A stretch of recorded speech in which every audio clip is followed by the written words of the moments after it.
आदित्यनाथ जुड़ेंगे। ये योगी आदित्यनाथ का सबसे बड़ा और सबसे धमाकेदार संवाद होगा, इंटरव्यू होगा।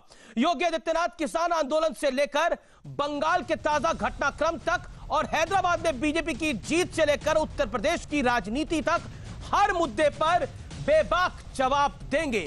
योगी आदित्यनाथ का यह साक्षात्कार अभी आप लाइव देखेंगे कुछ ही सेकंड्स के अंदर। मेरे साथ मौजूद हैं उत्तर प्रदेश के मुख्यमंत्री योगी आदित्यनाथ जी। योगी आदित्यनाथ जी नमस्कार, अभिनंदन है आपका न्यूज 18 पर। धन्यवाद जी।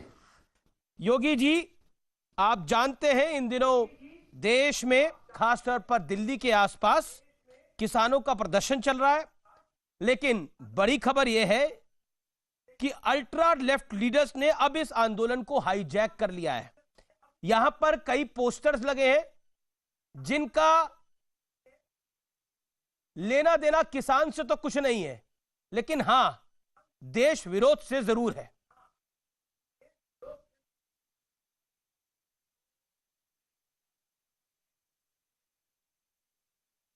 देखिए, हमें इसी बात की चिंता थी और हम इसी बात को बार बार कहते रहे हैं कि केंद्र की श्री नरेंद्र मोदी जी के नेतृत्व की भारतीय जनता पार्टी की सरकार देश के अंदर कृषि क्षेत्र के उन्नयन और किसानों की आर्थिक समृद्धि के लिए पूरी प्रतिबद्धता के साथ कार्य कर रही है। और पिछले 6 वर्षों के दौरान जो भी कार्य केंद्र की मोदी सरकार ने किया है वह अभिनंदनीय है, अविस्मरणीय है। अगर 6 वर्ष के इस कार्यकाल को हम देखें और पिछली सरकारों के 60 वर्ष के कार्यकाल को देखें जी, तो देश के किसानों के हित के लिए किए गए 6 वर्ष के कार्य पिछले आजादी के बाद के 60 वर्षों के कार्यकाल पर भारी पड़ेगा। और यही कारण है कि जब देश का किसान, याद करिए 2014 में जब प्रधानमंत्री मोदी जी ने देश के किसानों के बारे में चिंता व्यक्त करते हुए 2004 से 2014 के बीच में लाखों की संख्या में किसानों ने आत्महत्याएं की थी, देश के लिए चिंता का विषय बना था। 2014 में प्रधानमंत्री मोदी जी ने एक बात कही थी कि हमें 2022 तक किसानों की आमदनी को दुगना करना है।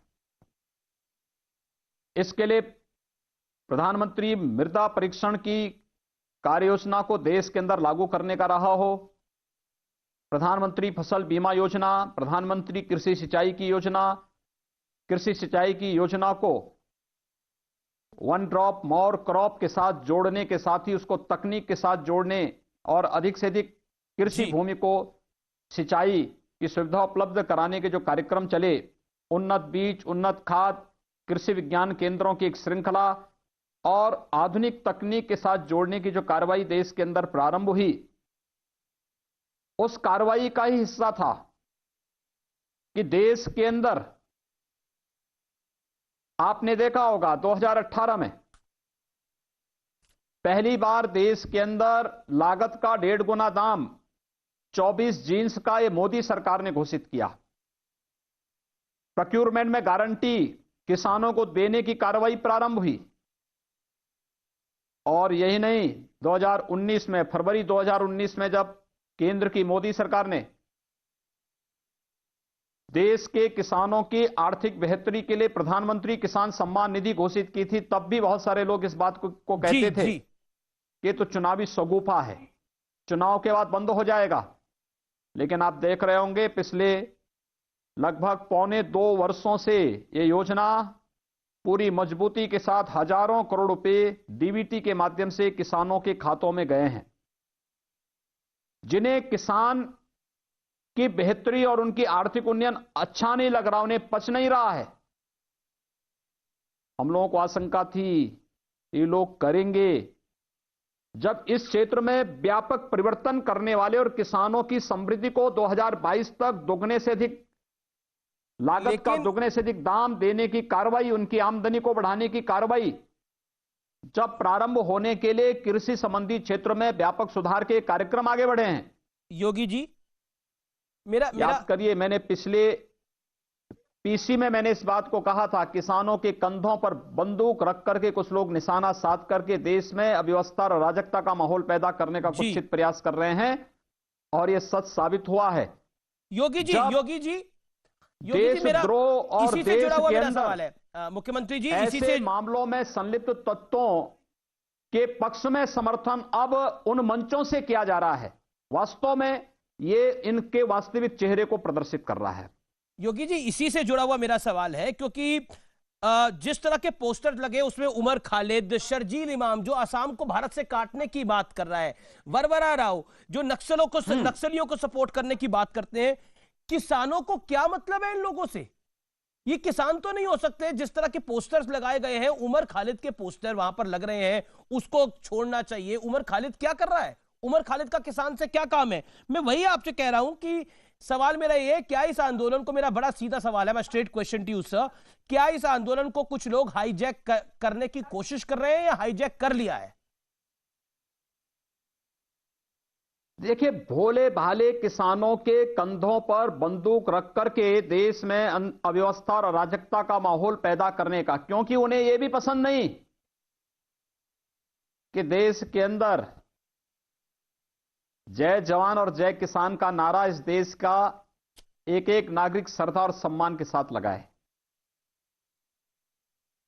जो लोग कश्मीर के खिलाफ आग उगलते हों जी, देश के विखंडन की बात करते हों, जिन्होंने देश की एकता और अखंडता पर सदैव प्रश्न खड़े किए हों, समस्याएं खड़ी करने का प्रयास किए हों, किसान मंच पर उनके समर्थन में किसी भी प्रकार का वक्तव्य ये पूरी तरह आंदोलन के भटकाव को प्रदर्शित करता है, और ये उस वास्तविक चेहरे को प्रदर्शित करता है। चेहरा किसान का है, लेकिन किसान को आगे करके देश के अंदर अव्यवस्था और अराजकता का वातावरण पैदा करने का जो कुत्सित प्रयास हो रहा है, ये स्वीकार नहीं हो सकता है। क्या आपको लग रहा है प्रकार की अव्यवस्था और अराजकता को कभी किसी भी स्थिति में बढ़ावा नहीं देना चाहिए जी, जब इस प्रकार की अव्यवस्था और अराजकता को कतई स्वीकार नहीं किया जा सकता है। जी मुख्यमंत्री जी, आपको लग रहा है योगी जी कि क्या इसमें कोई साजिश हो रही है? जैसे शर्जील इमाम, उमर खालिद के पोस्टर लहराए गए हैं, इसमें एक बड़ी साजिश हो रही है, क्योंकि इससे पहले हमने खालिस्तान का एंगल भी जुड़ते हुए देखा था। इन चेहरों का किसान आंदोलन से मतलब क्या है? आखिर ये लोग कब किसान के हितैषी रहे हैं, कब हिंदुस्तान के हितैषी रहे हैं? इस देश का किसान हिंदुस्तान और भारत की इस समृद्धि का पर्याय है। वो हमारा अन्नदाता है। भारत को खाद्यान्न में आत्मनिर्भर बनाने में भारत के अन्नदाता किसानों का बहुत बड़ा योगदान है। इसीलिए अन्नदाता किसान के प्रति श्रद्धा और सम्मान का भाव इस देश ने सदैव व्यक्त किया है। जी, हमने देश की सीमाओं में रक्षा करने वाले जवानों के प्रति भी, और देश के किसान जो इस देश के प्रत्येक नागरिक का भरपेट अन्न उपलब्ध कराने में जिन्होंने अपना खून पसीना लगाया है, उनके प्रति पूरी श्रद्धा और सम्मान का भाव भारत की जनता ने सदैव व्यक्त किया है। जी, भारतीय जनता पार्टी ने और भारतीय जनता पार्टी शासित सरकारों ने, केंद्र की सरकार हो या राज्य सरकार हो, सदैव इस सम्मान का भाव किया है। इसलिए किसानों की आर्थिक समृद्धि के साथ जोड़ने के लिए भी जो योजना चलाई, प्रधानमंत्री किसान सम्मान निधि के साथ उसे जोड़ा है। और प्रधानमंत्री किसान सम्मान निधि किसानों की आर्थिक बेहतरी के लिए उठाया गया प्रधानमंत्री मोदी जी का एक महत्वपूर्ण कदम था। लेकिन उस श्रद्धा और सम्मान को आहत करने का कार्य कर रहे हैं जब यहां पे उमर खालिद और शर्जील इमाम या फिर उन नक्सलाइट को जो भारत की इंटीग्रिटी पर, भारत की सुरक्षा पर, भारत की प्रभुता पर प्रहार करते हैं, जब उन लोगों को वहां पर सम्मानित करने का और उनकी वकालत की जा रही हो, तो स्पष्ट कहा जा सकता है कि आंदोलन पूरी तरह भटकाव की ओर जा चुका है और ये किसान तो केवल मुखौटा हो गया है। असली निशाना तो क्या नेशनल इंटीग्रिटी को ठेस पहुंचाना है। योगी जी, क्या आपको लगता है कि मुझे लगता है जिस तरह कोई से भी भारत भक्त, कोई भी भारत का नागरिक, भारत का कोई जवान, भारत का कोई किसान, भारत का कोई युवा, भारत की कोई महिला, भारत का कोई भी नागरिक योगी जी इसको स्वीकार नहीं कर सकता। आप स्पष्ट बात करने के लिए जाने जाते हैं और मैं भी स्पष्ट सवाल पूछता हूं, मैं भी घुमा फिरा के सवाल नहीं पूछता। और मैं मुख्यमंत्री जी आपसे बहुत स्पष्ट सवाल पूछना चाहता हूं। इस समय देश के करोड़ों लोग आपको सुन रहे हैं न्यूज 18 के माध्यम से, न्यूज 18 के कई चैनल के माध्यम से। मैं आपसे एक बहुत स्पष्ट सवाल पूछता हूं, क्या आपको लगता है कि यह किसान आंदोलन अब जैसा आपने कहा भटक रहा है? क्या आपको लग रहा है कि अल्ट्रा लेफ्ट, वो लोग जो भारतीय जनता पार्टी की आइडियोलॉजी के विरोधी है, वो लोग जो देश की आइडियोलॉजी के विरोधी है, वो इस आंदोलन को टेक ओवर कर रहे हैं और इसीलिए यह समाधान पे नहीं आ पा रहा, इसीलिए वो समाधान चाहता ही नहीं है? जब सरकार 10 बार बात कर चुकी है, आज मैंने जो केंद्रीय कृषि मंत्री है उनसे भी संवाद किया, उन्होंने बोला हमने सारे प्रस्ताव दे दिए, लेकिन वो कोई प्रस्ताव मानने को जब तैयार ही नहीं है तो इसका मतलब है वो सॉल्यूशन ही नहीं चाह रहे किसी बात का, और ये लोग उनके पीछे हैं। देखिए, हम लोग लोकतांत्रिक व्यवस्था में रह रहे हैं जी। लोकतंत्र की सबसे बड़ी ताकत है संवाद। अगर संवाद बाधित होगा तो स्वाभाविक रूप से जो लोग बाधित कर रहे हैं, इसका मतलब उनका लोकतांत्रिक मूल्यों और आदर्शों पर विश्वास नहीं। और दुर्भाग्य से आपने देखा होगा इस पूरे आंदोलन में नित नई शर्तें जोड़ी जा रही हैं और अब किसानों की बातों को दूर कर दिया गया। अब इसमें उन लोगों को जोड़ने का प्रयास हो रहा है, उन लोगों को रिहा करने की बात हो रही है जो लोग देशद्रोही मामलों में, भारत की एकता और अखंडता को ठेस पहुंचाने के मामले में उस टुकड़े टुकड़े गैंग की पैरवी करता हुआ यह आंदोलन दिखाई दे रहा है जो भारत की संप्रभुता के साथ सदैव खिलवाड़ करने का आदी रहा है। और ये लोग और इनका वास्तविक चेहरा उजागर हो चुका है, जो लोग भारत की संप्रभुता के साथ खिलवाड़ कर रहे थे और किसान, हमारे भोले भाले किसानों को निशाना बना करके आज जिस प्रकार की इनके चेहरे देश के सामने और समाज के सामने आए हैं, ये चीजें इस बात को बताती हैं कि वही शहरी नक्सली, वही तत्व जो भारत की एकता और अखंडता जिन्हें बर्दाश्त नहीं, वही लोग जो अलग अलग प्रकार से कहीं लोकतांत्रिक अधिकारों के नाम पर, कहीं कोई एक्टिविस्ट के नाम पर देश के अंदर उपद्रव और अराजकता फैलाना ही जिनका विदेशी जूठन खा करके देश के अंदर अव्यवस्था और अराजकता फैलाने का जो कुछ सी चेष्टा कर रहे थे, वे लोग आज फिर से जब उन्हें कहीं कोई अवसर नहीं मिला तो उन्होंने भोले भाले किसानों को निशाना बनाया है। केंद्र सरकार बार बार कह चुकी है कि हम बातचीत के लिए तैयार हैं जी। कई राउंड की बातचीत हुई, लेकिन आश्चर्य करेंगे, पहले बातचीत के पहले ही यह घोषणा करना कि नहीं, हम इनसे पहले, यानी संवाद को बाधित करने के लिए पहले ही घोषणा बाहर कर दी जाती है, तब फिर बातचीत करने के लिए लोग जाते हैं। यह क्या मतलब है? दूसरा, रोज नई शर्तों को जोड़ना, यह क्या बात होती है भाई? संवाद से आप बैठिए, आप अपनी बात बताइए, 1 2 3 4 5, हमें कृषि संबंधी सुधार के 3 जो कानून बन रहे हैं, इन 3 कानून में क्या क्या आपको कमी नजर आती है, आप उसके बारे में बताइए योगी जी। अब और पूरे देश के परिप्रेक्ष्य में उसके बारे में बोलिए।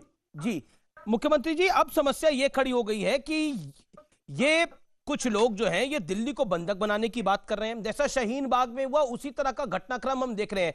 कह रहे हैं हम आगरा और दिल्ली हाईवे बंद कर देंगे, हम मथुरा और दिल्ली हाईवे को रोक देंगे, हम जयपुर और दिल्ली हाईवे को रोक देंगे, हम नेताओं का घेराव करेंगे, मंत्रियों का घेराव करेंगे। क्या आपको लगता है कि ये शाहीन बाग, मैं बड़ा सवाल आपसे पूछ रहा हूं, शाहीन बाग पार्ट 2 करने की एक कोशिश है जिसमें सिस्टम पूरा चरमरा जाए, दिल्ली बंधक बन जाए, यूपी से कोई बाहर ना आ पाए?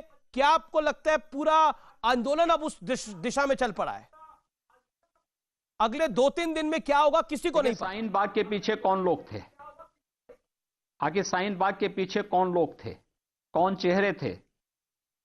और शाहीन बाग के पीछे जो चेहरे थे, हर व्यक्ति इस बात को जानता है कि इन लोगों ने दिल्ली के अंदर किस प्रकार की व्यवस्था और अराजकता का एक मंचर खड़ा किया था। जब भी इस प्रकार के चेहरे आगे बढ़ेंगे और किसी भी व्यवस्था को बंधक बनाने का प्रयास करेंगे, अंततः कॉमन मैन ही उससे प्रभावित होगा। एक किसान, एक नौजवान, महिलाएं और एक सामान्य नागरिक, ये सभी उससे प्रभावित होंगे और ये लोग उसी तर्ज पर उसको आगे बढ़ाने का प्रयास करने का कुछ सी चेष्टा कर रहे हैं, लेकिन ये चीजें वे सफल नहीं होंगे। देखिए, हर नागरिक को सुरक्षा प्रदान करना, हर किसान के आर्थिक हितों की चिंता करना, हर एक किसान और हर एक मजदूर के आर्थिक उन्नयन के लिए कार्य करना, ये सरकार का दायित्व है। सरकार अपने उस उत्तरदायित्व का निर्वहन करेगी जी। लेकिन साथ साथ हर नागरिक को सुविधा देना, हर नागरिक को सुरक्षा देना, ये भी सरकार का दायित्व है। सरकार जी अपने उस उत्तरदायित्व को पूरी निष्ठा और पूरी प्रतिबद्धता के साथ उसको दोहराएगी, उसको लागू करेगी।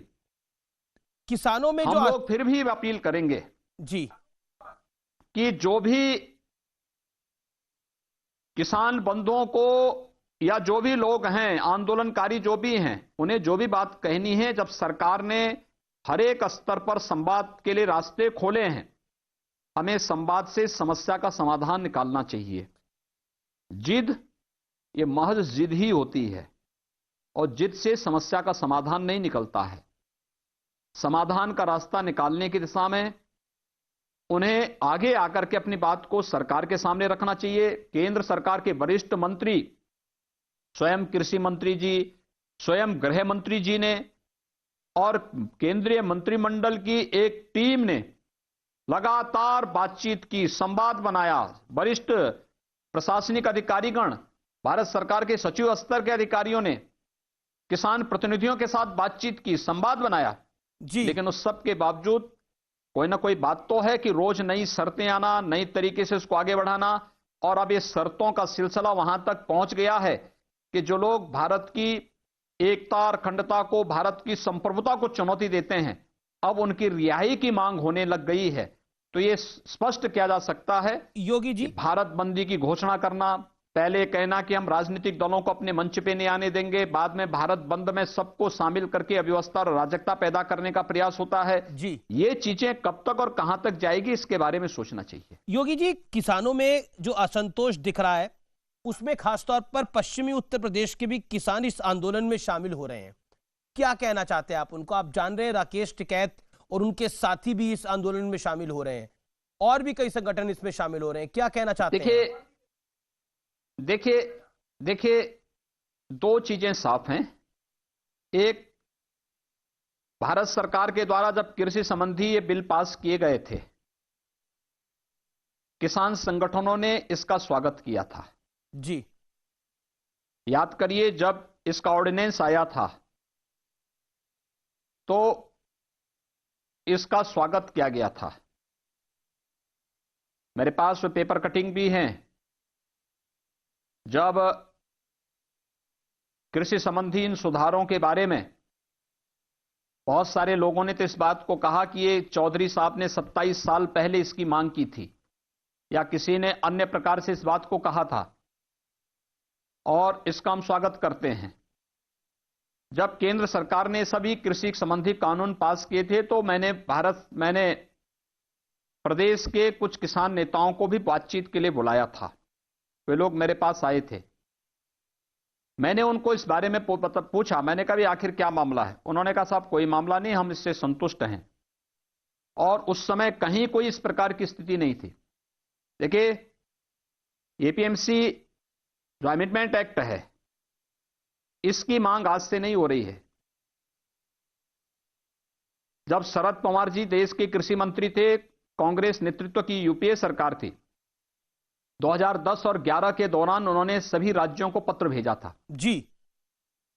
याद करिए, 2014 में जब दिल्ली के अंदर शीला दीक्षित के नेतृत्व की कांग्रेस की सरकार वहां पर हारी थी तो राहुल गांधी ने हार के पीछे वहां पे फल और सब्जियों को मंडी शुल्क से मुक्त न करने की विफलता को माना था। 2019 के कांग्रेस के इलेक्शन मैनिफेस्टो को देखिए जी। कांग्रेस का इलेक्शन मैनिफेस्टो इस बात की गवाही करता है कि उन्होंने इन कृषि संबंधी सुधारों की वकालत की है। कृषि संबंधी जो स्टैंडिंग कमेटी है संसद की, जी, उस कमेटी की बैठक में सभी राजनीतिक दलों ने इन संशोधनों का समर्थन किया है।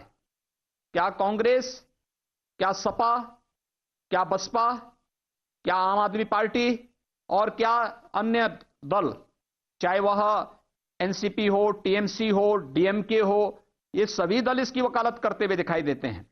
और मुझे आश्चर्य तब होता है जब दिल्ली की आम आदमी पार्टी सरकार अपने यहां एपीएमसी एक्ट को संशोधन पास करने के साथ नोटिफिकेशन जारी करने के बाद बंद का समर्थन करते हुए सिंधु बॉर्डर पर भी उनके मुखिया पहुंच जाते हैं। यानी आश्चर्य होता है मुझे, ये दोहरा चरित्र नहीं तो क्या है? ये तो सियासत है। एक तरफ आप अपनी विधानसभा में कुछ और करते हैं, ये तो अवमानना है विधानसभा की। योगी जी, ये तो और सियासत दूसरी तरफ है। वहां जाकर के आप उसी के विरोध में आप वहां भी खड़े होते हैं। जी, ये दोनों देखिए, मीठा मीठा गप और कड़वा कड़वा तू नहीं चलेगा जी। ये दोहरा आचरण अच्छा नहीं। आप एक तरफ उस एक्ट को के प्रावधानों का स्टैंडिंग कमेटी में समर्थन करते हैं, इलेक्शन मैनिफेस्टो का हिस्सा बनाते हैं। जब आपकी सरकार होती है, आपकी पार्टी की सरकार होती है, तब आप उसकी वकालत करते हैं।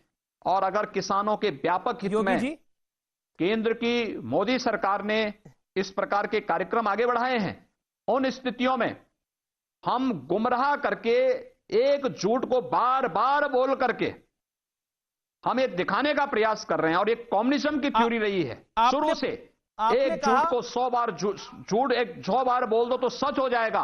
देखिए, सच सच होता है, झूठ झूठ होता है। योगी जी, आपने कहा इसलिए इनका ये झूठ नहीं चलेगा। मेरा एक सवाल है इसी से जुड़ा हुआ, बार बार इनको जवाब दिया है, आगे भी जवाब देगी। मेरा एक सवाल है इसी से जुड़ा हुआ। आपने बोला मीठा मीठा गप गप कड़वा कड़वा थू थू नहीं चलता सियासत के अंदर, लेकिन सियासत में जिन आप कांग्रेस की बात कर रहे हो, जिनके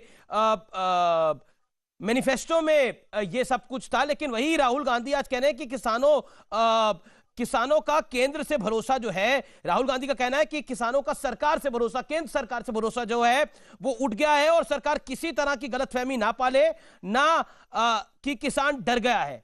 उनका तो कहना है कि नरेंद्र मोदी की सरकार चोर दरवाजे से सब कुछ करना चाहती है और अपने सूट बूट के दोस्तों को फायदा पहुंचाना चाहती है। राहुल गांधी तो बहुत कुछ बोल रहे हैं, आगे मैं बताऊंगा आपको अखिलेश यादव क्या कह रहे हैं, लेकिन ये राहुल गांधी ने तो तगड़ा हमला करा है। प्रियंका वाड्रा भी, राहुल गांधी भी। ये तो बिहार विधानसभा के चुनाव ने लोकतंत्र में जी जनता जनार्दन का स्वरूप होती है और जनता अपना फैसला कर चुकी है।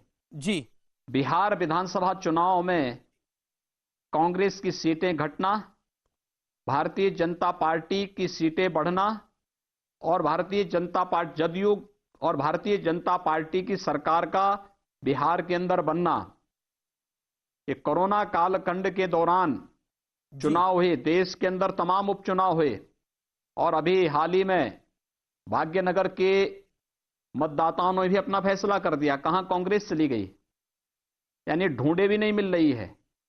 पता नहीं कब सद्बुद्धि आएगी इन लोगों को। देश की जनता, याद रखना, मैं एक दिन एक समाचार पत्र देख रहा था जी, उत्तर प्रदेश का एक किसान अपनी 12 बीघा लैंड इतना विश्वास है कि मोदी जी के नाम पर लिखती है। कहती है, साहब मुझे देश के अंदर किसी एक व्यक्ति पे विश्वास है तो वह श्री नरेंद्र मोदी हैं। यह है विश्वास, वह किसान कहीं और का नहीं जी, मैनपुरी का किसान है। मैं और इस देश का एक एक किसान, एक एक नौजवान, एक एक समाज का हर तबके का व्यक्ति, एक एक महिलाएं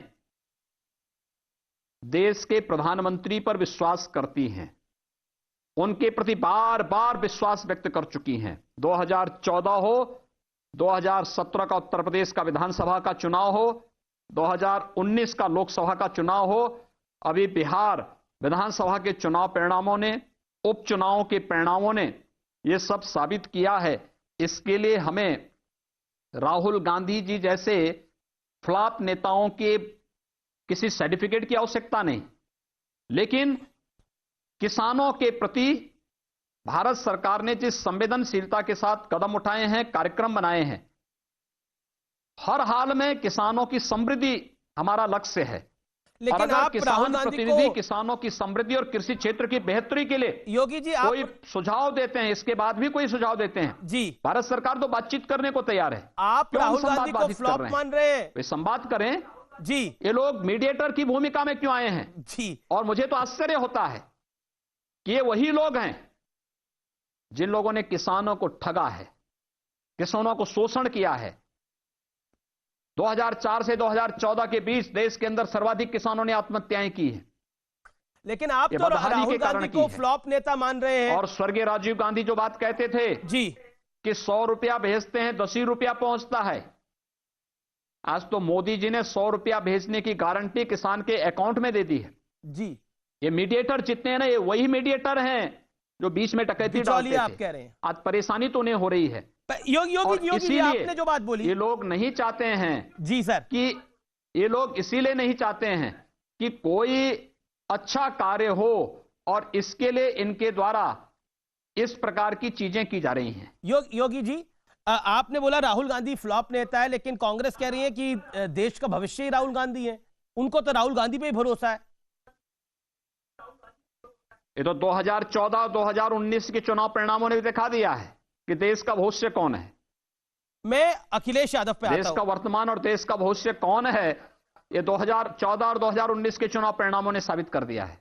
मैं अखिलेश यादव से आता हूं। अखिलेश यादव भी, समाजवादी पार्टी भी कूद पड़ी है इस पूरे किसान आंदोलन में। अखिलेश यादव कह रहे हैं कदम कदम बढ़ाए जा, जंग है जमीन की, तू जान भी लगाई जा।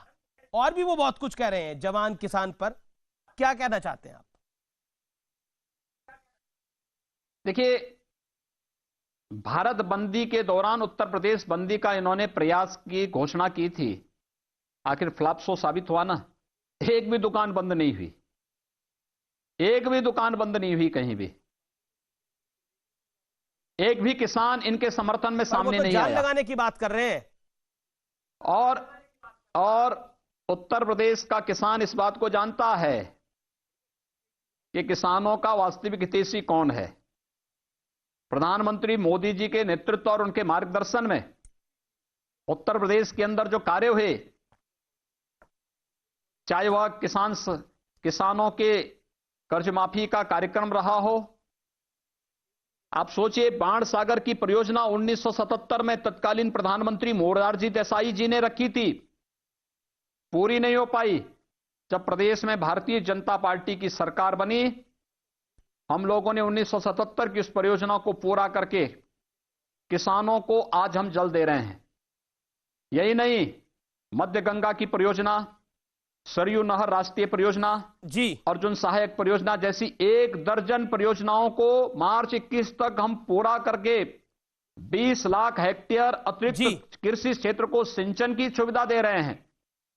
प्रदेश के अंदर हम लोगों ने जो व्यापक परिवर्तन किए हैं जी, यानी 1,12,000 करोड़ रुपए तो हम केवल गन्ना किसानों का गन्ना मूल्य का भुगतान किए हैं, 1,12,000 करोड़। लेकिन फिर भी अखिलेश यादव कह रहे हैं, योगी जी फिर भी अखिलेश यादव कह रहे हैं कि ये पैसा मिला। प्रोक्यूरमेंट जी, उत्तर प्रदेश के अंदर प्रोक्यूरमेंट की पॉलिसी हमारी सरकार लेके आई जी, और किसान को इस समय धान क्रय केंद्र चल रहे हैं हमारे 4300 से अधिक, 4,300 से अधिक क्रय केंद्र धान का क्रय कर रहे हैं और न्यूनतम समर्थन मूल्य किसान को उपलब्ध करा रहे हैं। लेकिन हमारा इससे भी आगे की सोच है जी, एक स्वस्थ प्रतिस्पर्धा होनी चाहिए। किसान की उपज पे कोई टैक्स नहीं लगना चाहिए। किसान केवल अपनी मंडी ही नहीं, अगर उसे लगता है कि मंडी के बाहर दूसरे जिले में, दूसरे प्रदेश में या किसी दूसरे देश में अगर उसकी उपज को ज्यादा दाम मिलता है तो वहां जाने के लिए स्वतंत्र होगा, उस पर कोई टैक्स नहीं लगेगा। यही तो ये कानून इनको, यही तो ये अधिनियम किसानों को अधिकार दे रहा है। लेकिन आप तो इतनी, कोई टैक्स नहीं, आप कह रहे हैं कि उसकी आपने समृद्धि किसानों हो, के लिए बहुत कुछ किया। ये उस समृद्धि के साथ जोड़ने का प्रयास हो रहा है। और यही तो इनको परेशानी है कि किसान को सीधे ये लाभ कैसे मिल रहा है। जी, उनको इसी चिढ़ के कारण ये लोग गुमराह करके इस पूरे आंदोलन में जो है, किसान तो अब मुद्दा ही नहीं रहा, लेकिन उनको कृषि की भरोसा, बेहतरी मुद्दा ही नहीं है। लेकिन अखिलेश यादव और विपक्ष को ऐसा लग रहा है कि ये किसान का आंदोलन अगर बड़ा होगा तो केंद्र में नरेंद्र मोदी को नुकसान होगा और उत्तर प्रदेश में योगी आदित्यनाथ की सरकार रिपीट नहीं हो पाएगी। अखिलेश यादव ने कहा जब जवान भी खिलाफ, जब किसान भी खिलाफ, तब उत्तर समझो प्रदेश के अंदर दम्भी सत्ता के दिन बचे हैं 4। आंदोलन के दौरान ही उत्तर प्रदेश के अंदर उपचुनाव हुए हैं और उपचुनाव के परिणाम ने साबित किया है कि उत्तर प्रदेश में 2022 में क्या होने जा रहा है। लोकसभा चुनाव उत्तर प्रदेश में बहुत बड़ा गठबंधन बनाने का प्रयास किया था, गठबंधन बनाने का प्रयास किया था। मायावती और अखिलेश यादव साथ में आए थे। जनता इनकी वास्तविकता देख रही है, जनता इनको नकार चुकी है, खारिज कर चुकी है। लेकिन अब तो प्रियंका गांधी वाड्रा भी यूपी बहुत घूम रही है। योगी जी 119 चीनी मिलें कोरोना कालखंड के दौरान चलाए हैं। योगी जी अब तो प्रियंका वाड्रा भी बहुत घूम रही है उत्तर प्रदेश में। उत्तर प्रदेश के अंदर प्रधानमंत्री किसान सम्मान निधि में भी अगर हम देखेंगे जी, 2 करोड़ 20 लाख से अधिक किसानों के खाते में डीबीटी के माध्यम से भारत सरकार लगातार पैसा भेज रही है। ये चीजें साबित करती हैं किसानों में खुशहाली आ रही है, किसानों की समृद्धि के लिए कदम उठाए जा रहे हैं, किसानों को प्राथमिकता दी जा रही है, उनकी उपज का दाम दिया जा रहा है। मुख्यमंत्री उत्तर प्रदेश के अंदर आपको मैं बताऊं मकई के बारे में। हाँ, मेरा सवाल जी जी बताइए। हाँ, देखिए मकई के बारे में, देखिए पहले इसका न्यूनतम समर्थन मूल्य नहीं होता था जी, और न्यूनतम समर्थन मूल्य न मिलने के कारण मार्केट में मकई का दाम 800 से लेके 1000 के बीच में किसान को मिल पाता था जी। लेकिन जब 2018 में प्रधानमंत्री मोदी जी ने 24 जींस में मकई को भी शामिल करके इसका समर्थन मूल्य घोषित करके इसके प्रोक्यूरमेंट की व्यवस्था प्रारंभ कराई, इसी मकई का उत्तर प्रदेश के किसानों को 1900 से लेके 2200 दाम मिला है। सरकारी क्रय केंद्रों में भी और निजी केंद्र जो प्राइवेट सेक्टर ने भी खोले थे वहां पर भी एक स्वस्थ प्रतिस्पर्धा जब होगी जी, इस कंपटीशन से मार्केट में दाम बढ़ेंगे योगी जी, और उसका लाभ अंततः किसान को होगा क्योंकि किसान सीधे उसको बेचेगा। क्योंकि हम तो स्वाभाविक रूप से जो मीडिएटर हैं जी जी परेशानी उनको है, किसान को नहीं है। योगी जी मेरा एक सवाल है, गारंटी तो मोदी सरकार दे रही है कि किसान को हम सीधे इसका लाभ देना चाहते हैं। अखिलेश जी को भी यही परेशानी है जी, कांग्रेस को भी यही परेशानी है, क्योंकि जो ये बिचौलियों की भूमिका होती थी जो किसान का शोषण करते थे जी, आज जब उसको साइड लाइन किया जा रहा है तो स्वाभाविक रूप से उन बिचौलियों के हितैषी तो परेशान होंगे ही होंगे और ये परेशानी इसी बात को प्रदर्शित करता है। मैं चाहता हूं आप थोड़ा संक्षेप में जवाब दें, खासतौर पर प्रियंका वाड्रा को। अब तो आप कह रहे थे कि अखिलेश यादव की सिर्फ बात नहीं, अब तो प्रियंका वाड्रा भी उत्तर प्रदेश बहुत घूम रही हैं। हालांकि नतीजों में उनकी पार्टी की कई जगह जमानत जब्त हो गई इस बार जब बाय इलेक्शंस हुए, लेकिन उनको भी बहुत उम्मीद है। तो 2022 में आपका मुकाबला आप किससे मानते हैं? आप अखिलेश यादव से मानते हैं, आप मायावती से मानते हैं, आप जयंत चौधरी से मानते हैं, आप प्रियंका वाड्रा से मानते हैं? आपका मुकाबला किसके साथ है? क्योंकि हो सकता है ये सब लोग एक साथ भी आ जाए आपके खिलाफ, योगी वर्सेस ऑल हो जाए। 2022 का चुनाव जी, देखिए 2022 का चुनाव उत्तर प्रदेश की जनता 2017 में तय कर चुकी है, 2019 में तय कर चुकी है और अभी जो उपचुनाव हुए हैं इन उपचुनाव ने भी तय कर दिया है। उपचुनाव के पहले ये सभी दल बोलते थे ना कि ये उत्तर प्रदेश चुनाव के विधानसभा चुनाव के सेमीफाइनल है, तो सेमीफाइनल में सब बाहर हो चुके हैं जी, तो ये फाइनल कहां खेलने वाले हैं लोग? ये तो पहले ही अपनी उसी, देखिए ये वही खिसियाहट है कि जनता ठुकरा चुकी है, जनता उन्हें बेनकाब कर चुकी है, और आज इनके वास्तविक चेहरे किस रूप में सामने आ रहे हैं कि पर किसानों प्रियंका के वाड्रा कंधे अब पर बंदूक उत्तर रख प्रदेश की करके कांग्रेस आज प्रभारी उनकी हैं। उससे क्या फर्क पड़ने वाला है? लोकसभा चुनाव में भी तो प्रभारी थे। कितनी सीटें मिली हैं? उपचुनाव में अभी उपचुनाव हुए थे, इसमें भी कितनी सीटें मिली हैं? कितना वोट मिला है?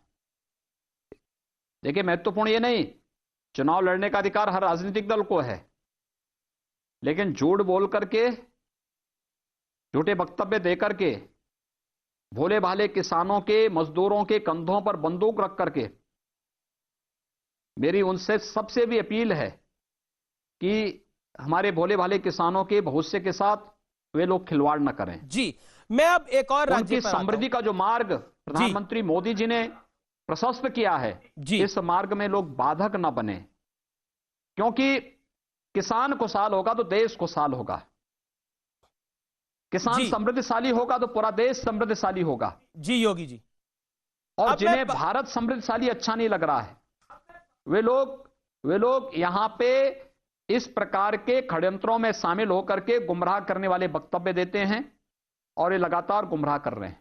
योगी जी, बड़ा महत्वपूर्ण सवाल। बंगाल में भारतीय जनता पार्टी एक जबरदस्त पॉलिटिकल लड़ाई लड़ रही है।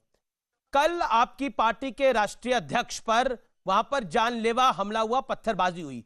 2019 में आपके जो मौजूदा राष्ट्रीय अध्यक्ष है अमित शाह, उनकी गाड़ी पर उनके काफिले पर भी अटैक हुआ था। वहां पर जलती हुई बाइकें फेंकी गई थी। क्या कहना चाहते हैं? और ममता बनर्जी कह रही है कि कभी गृह मंत्री इधर आ जाते हैं, कभी एक मुख्यमंत्री, यानी आपका जिक्र उन्होंने करा, वो यहां आ जाते हैं, कभी उन्होंने नड्डा साहब का जिक्र करा, वो आ जाते हैं, और उन्होंने नड्डा साहब के नाम तक का बहुत मजाक उड़ाया। क्या कहना चाहते हैं आप बंगाल की घटना को लेकर? देखिए, कल माननीय नड्डा जी के साथ जो घटना घटित हुई वह अत्यंत निंदनीय है, और ये बंगाल के अंदर सुरक्षा और कानून व्यवस्था की ध्वस्त स्थिति को प्रदर्शित करता है। लेकिन यह भी तय है कि भारतीय जनता पार्टी इस प्रकार के कायराना हरकतों से और हमलों से भयभीत होने वाली नहीं है। बंगाल विधानसभा के चुनाव में भारतीय जनता पार्टी पूर्ण बहुमत के साथ वहां सरकार बनाएगी, कोई संदेह इसमें नहीं होना चाहिए, क्योंकि बंगाल की जनता यह फैसला पहले ही कर चुकी है। जो अपार समर्थन वहां पे मिल रहा है, भारतीय जनता पार्टी को स्वाभाविक रूप से इसी से हताश और निराश तृणमूल कांग्रेस की सरकार आज राजनीतिक विरोधियों पर हमले करवाने की चेष्टा कर रही है, और इन लोगों का पुराना इतिहास भी इसी प्रकार से दागदार रहा है। लेकिन इससे बहुत हम लोग घबराने वाले नहीं हैं।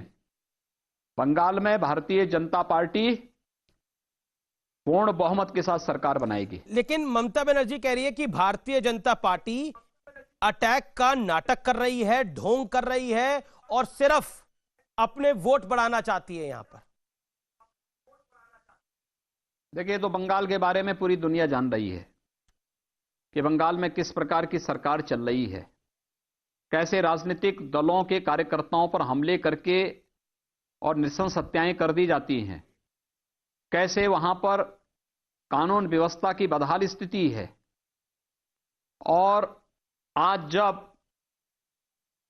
केंद्र की मोदी जी के नेतृत्व की सरकार ने देश के अंदर जो तमाम लोक कल्याणकारी, गरीब कल्याणकारी योजनाएं घोषित की हैं, उसमें से बहुत सारी योजनाएं ऐसी हैं जो बंगाल के अंदर लागू ही नहीं होने दी गई। जी, लेकिन प्रधानमंत्री किसान सम्मान निधि, आरोप है कि आयुष्मान भारत जैसी योजनाएं, जी, लेकिन अगर ये योजनाएं बंगाल के अंदर अगर लागू हो जाएं, जी सर, तो कम से कम वहां के नागरिकों को स्वास्थ्य की बेहतर सुविधा और किसानों की आर्थिक बेहतरी का कार्य हो सकता है। योगी जी, लेकिन इसीलिए सब नहीं होने देना चाहते लोग। योगी जी, इसीलिए कि क्योंकि अगर ये लोग समृद्ध हो जाएंगे, थोड़ी भी उनमें बेहतरी हो जाएगी जी, तो वे लोग इनके राजनीतिक षड्यंत्र का शिकार नहीं बन पाएंगे। और यही हताशा, निराशा उन्हें परेशान कर रही है कि जैसे ही भारतीय जनता पार्टी आएगी कि जी, केंद्र की सभी लोक कल्याणकारी योजनाएं बंगाल में, चाहे वह पीएम आवास की योजना हो, चाहे वह स्वच्छ भारत मिशन में हर परिवार के पास शौचालय देने की बात हो, चाहे वह सौभाग्य योजना में हर परिवार को निःशुल्क विद्युत कनेक्शन देने का कार्य हो, आयुष्मान भारत में 5 लाख रुपए की स्वास्थ्य बीमा का कवर का हो, या फिर किसान को हर पीएम किसान के अंतर्गत हर किसान को 6,000 लेकिन रुपए सालाना देने की कार्य योजना हो, और भी ढेर सारी जो योजनाएं हैं, योगी यूथ जी, के लिए स्टार्टअप की योजना, स्टैंड अप की योजना, या फिर प्रधानमंत्री मुद्रा की योजना, ये जितनी योजनाएं हैं, ये योजनाएं लागू न होने पाए, वो कह रही है कि इसी के बीजेपी की लिए कोई वहां योजना पर नहीं है। परेशान है तृणमूल कांग्रेस। टीएमसी और बंगाल की मुख्यमंत्री ममता बनर्जी कह रही है कि बीजेपी की कोई योजना नहीं है, बीजेपी की एक योजना है ध्रुवीकरण। कभी गृह मंत्री यहां आते हैं, कभी भगवा कपड़े डालकर योगी आदित्यनाथ यहां आ जाते हैं, कभी जेपी नड्डा यहां आ जाते हैं। ये सिर्फ पोलराइज करना चाहते हैं, ये एक वोट बैंक को अपील इधर कर रहे हैं। इनका बंगाल के विकास से कोई लेना देना नहीं है। आपका एजेंडा ध्रुवीकरण है बंगाल के अंदर, और जितना ध्रुवीकरण होगा उतना बीजेपी बड़ी जीत के साथ वापस आएगी। देखिए, ये ममता जी के कहने से अब कुछ नहीं होने वाला है, वहां की जनता तय कर चुकी है। और ये नहीं भूलना चाहिए ममता जी को कि भारतीय जनसंघ के पहले अध्यक्ष डॉक्टर श्यामा प्रसाद मुखर्जी जी बंगाल से ही थे। हमारी नींव तो बंगाल में बहुत पुरानी है और बहुत मजबूती के साथ वहां पर आज भारतीय जनता पार्टी के पक्ष में जनता का समर्थन मिल रहा है। और भारतीय जनता पार्टी को जो समर्थन बंगाल के अंदर मिल रहा है, उसी की हताशा, निराशा में इस प्रकार के कायराना हमले, सरकार द्वारा प्रायोजित हमले हैं।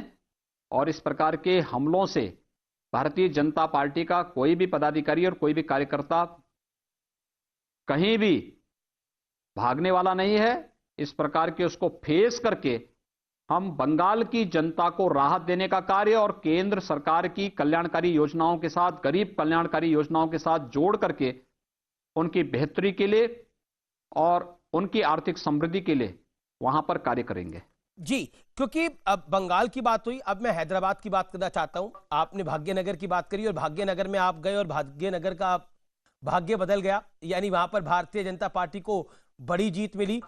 योगी जी, हैदराबाद में बीजेपी का जो प्रदर्शन हुआ, क्या आपका यह अनुमान था कि इसी तरह का प्रदर्शन होगा? और आपने यह भी कहा कि बीजेपी अगर पूर्ण रूप से जीती तो हैदराबाद का नाम करके भाग्यनगर होगा।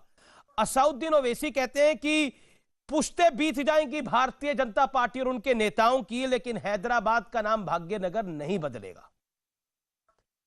तो हैदराबाद के भाग्य पे आप क्या कहते हैं? देखिए, ये तो पुश्ते नहीं बीतेंगी भाई, यहां तो उत्तर प्रदेश में हमने करके दिखाया है जी, यहां तो हमने इसी पुश्त में अपना कर दिया है।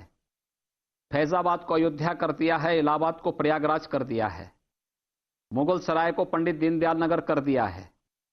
एक बार तेलंगाना और हैदराबाद में आने दीजिए ना, तो पुश्त बीतने की आवश्यकता ही नहीं, फिर वो तो उसी दिन निर्णय हो जाएगा कि हमें क्या करना है। जी, एक गलत फहमी वो पाले जिन्हें कुछ नहीं करना है। हम लोगों ने जो कहा वो करके दिखाया है। हम लोगों ने अयोध्या में भगवान श्री राम के भव्य मंदिर निर्माण की बात की, उसका रास्ता प्रशस्त हुआ। आदरणीय प्रधानमंत्री जी के मार्गदर्शन और उनकी प्रेरणा से सारे कार्यक्रम आगे बढ़े और 5 अगस्त 2020 को अयोध्या का वह कार्यक्रम भी संपन्न हो गया। हम लोगों ने कश्मीर में धारा 370 को समाप्त करने की बात कही थी। आखिर 5 अगस्त 2019 को प्रधानमंत्री मोदी जी ने, गृह मंत्री अमित शाह जी ने जम्मू कश्मीर की जनता को इससे मुक्त कराते हुए कुल 3-4 परिवारों की जो एक बपौती बन चुका था जम्मू कश्मीर, उससे मुक्त कराते हुए आज कश्मीर में धारा 370 को भी समाप्त करके विकास का पहिया गांव से जाएगा, गरीब के घर से जाएगा, नौजवान उसका माध्यम बनेगा, महिलाएं उसका नेतृत्व करती हुई दिखाई देंगी। आज जम्मू कश्मीर के अंदर यह नजारा देखने को मिल रहा है जी। तो वो काम तो हम लोगों ने वहां भी किया, ठीक है। जो कहा सो करके दिखाया है। मोदी जी के नेतृत्व में भारतीय जनता पार्टी न केवल केंद्र की सरकार अपितु जहां जहां भी भारतीय जनता पार्टी की सरकारें हैं, सभी राज्य सरकारें पूरी प्रतिबद्धता के साथ, पूरी ईमानदारी के साथ उन लक्ष्यों को आगे बढ़ाते हुए कार्यक्रम को आगे बढ़ा रही है। आप हैदराबाद को आप भाग्यनगर क्यों बोल रहे हैं, ये सवाल आपसे ट्विटर पर कई दर्शक हमारे पूछना चाह रहे हैं, क्या जवाब है आपका? आपने क्यों बोला जिन्होंने भाग्यनगर? इतिहास नहीं पढ़ा है, इतिहास नहीं जाना है, जी। ऐतिहासिक पृष्ठभूमि भाग्य लक्ष्मी का, देवी भाग्य लक्ष्मी का पावन मंदिर वहां पर है और उसी नाम पर उसका नाम ही भाग्यनगर था। जी। देखिए 14वीं सदी तक वहां पर चालुक्य वंश का शासन था और उस समय भाग्यनगर के रूप में ही वह जाना जाता था। बाद में समय और परिस्थितियां बदली, बाद में जो चीजें सामने आई हैं वो सबके सामने हैं, लेकिन मुझे लगता है कि चीजें फिर परिवर्तन होंगी जी। और वहां की जनता इन चीजों के प्रति पूरी तरह आग्रही है। हमें जन आस्था का सम्मान करना चाहिए और जन भावनाओं को आगे बढ़ाना चाहिए। जी। पश्चिम बंगाल में, क्योंकि अब चुनाव है, मेरा आपसे सवाल यह है कि पश्चिम बंगाल में भी आपने आइडेंटिफाई कर लिया कि किस किस जगह का आपको नाम बदलवाना है? देखिए बंगाल तो हमारी जो है भारत की आध्यात्मिक और सांस्कृतिक परंपरा का एक बहुत बड़ा धरोहर है। जी। भारत की एक लंबी परंपरा बंगाल से आगे बढ़ती है, तो स्वाभाविक रूप से बंगाल के प्रति श्रद्धा और सम्मान का भाव हमारा आदिकाल से है। अगर हम गंगोत्री की पूजा करते हैं तो गंगा सागर की भी आराधना करते हैं, तो गंगा से गंगोत्री तक की ये यात्रा पूरी होगी और चिंता मत करिए, हम एक एक करके हर एक स्थल पर पहुंचेंगे और बंगाल में भारतीय जनता पार्टी निश्चित आएगी। कोई संदेह कहीं भी किसी भी स्तर पर नहीं होना चाहिए। जो संघर्ष भारतीय जनता पार्टी का कार्यकर्ता बंगाल के अंदर कर रहा है वो अभिनंदनीय है और केंद्र की मोदी जी के नेतृत्व की सरकार ने जो कल्याणकारी योजनाएं, जो गरीब कल्याण की योजनाएं, डेवलपमेंट की योजनाएं, इंफ्रास्ट्रक्चर डेवलपमेंट की जो कार्यक्रम देश के अंदर प्रारंभ किए हैं, आखिर बंगाल को भी तो उसका लाभ मिलना चाहिए। इसके लिए भी जिससे वहां के गांवों की तस्वीर को बदला जा सके, जी जी, वहां के नौजवानों के हाथ को रोजगार दिया जा सके, किसानों का आर्थिक उन्नयन किया जा सके, वहां की मातृशक्ति को भी आर्थिक समृद्धि का लाभ मिल सके, वहां का हर तबका विकास की प्रक्रिया का हिस्सा बन सके, इसके लिए भारतीय जनता पार्टी बंगाल के लिए अंदर आवश्यक है। एक आप कानून लेकर आए लव जिहाद का, उसको लेकर पूरे देश में सवाल खड़े हो गए। हालांकि आपके कानून को देखते हुए हरियाणा के गृह मंत्री ने बोला योगी आदित्यनाथ जिंदाबाद, अनिल विज ने बोला योगी आदित्यनाथ जिंदाबाद, और एमपी के गृह मंत्री भी कह रहे थे कि हम कानून को फॉलो कर सकते हैं। मैं आपसे जानना चाहता हूं, उसको कांग्रेस हो या समाजवादी पार्टी, वो कह रही है कि लोगों के प्यार पे भी पहरा बिठाना चाहते हैं योगी आदित्यनाथ, और एक लुटियंस लॉबी है वो तो एकदम आपके खिलाफ लग गई है, पूरी दिल्ली से लेकर मुंबई तक। वो कह रही है योगी आदित्यनाथ पता नहीं क्या करना चाह रहे हैं। देखिए, जो जनहित में होगा, प्रदेश हित में होगा, देश हित में होगा, हम वही करेंगे। लव के नाम पर जिहाद नहीं हो सकता। प्यार ये भारतीय परंपरा और संस्कृति का एक अभिन्न पार्ट है और अलग अलग परिस्थिति में अलग अलग तरीके से उसको व्यक्त करने का भी एक माध्यम होता है। छल, छद्म और धोखे से हम किसी के जीवन के साथ खिलवाड़ करें, किसी बालिका या किसी महिला के भविष्य को बर्बाद करें, ये छूट किसी को नहीं दी जा सकती है। और ये कानून छल, छद्म और धोखे से जी जी किए जाने वाले किसी भी ऐसे कृत्य को पूरी तरह रोकेगा और उसके तहत कार्रवाई यहां पे शुरू हो चुकी है। आखिरी सवाल आपसे मेरा, खास तौर पर फिल्म इंडस्ट्री को लेकर जो तूफान खड़ा हुआ आपके मुंबई दौरे से, उस पर आप क्या कहना चाहते हैं? देखिए, ये तो हर सरकार का दायित्व बनता है कि अपनी पॉलिसी लेकर के आए, पर आप जहां जाते हैं हेडलाइन बन उस जाते प्रकार हैं। की सुविधा दे, उस प्रकार की सुरक्षा उपलब्ध कराए। उत्तर प्रदेश में सुरक्षा का माहौल है, उत्तर प्रदेश की पॉलिसी बेहतर है, उत्तर प्रदेश उस प्रकार का माहौल देने में सक्षम है। उत्तर प्रदेश देश का सबसे बड़ा मार्केट भी है, बाजार भी है। तो उत्तर प्रदेश को जी अपनी फिल्म सिटी स्थापित करने, जो देश और दुनिया की बेहतर फिल्म सिटी हो, जो किसी संकीर्ण मानसिकता का नहीं होगा, ये देश की फिल्म सिटी होगी। ये हम देश की फिल्म बेहतर सिटी होगी। सुविधा और बेहतर जी कनेक्टिविटी, बेहतर सुविधा वहां देने जा रहे हैं, बेहतर सुरक्षा देने जा रहे हैं और प्रदेश के अंदर दे रहे हैं। ये निवेश तो सुरक्षा और अपनी पॉलिसी के अंदर आप जितना लेके आ सकते हैं, वह उसका एक माध्यम बनेगा। और उत्तर प्रदेश इस दिशा में आगे बढ़ा है। स्वाभाविक रूप से ये कोई हाईजैक नहीं है, ये तो स्वाभाविक रूप से हमें लखनऊ म्युनिसिपल कॉर्पोरेशन के बॉन्ड जारी करने थे।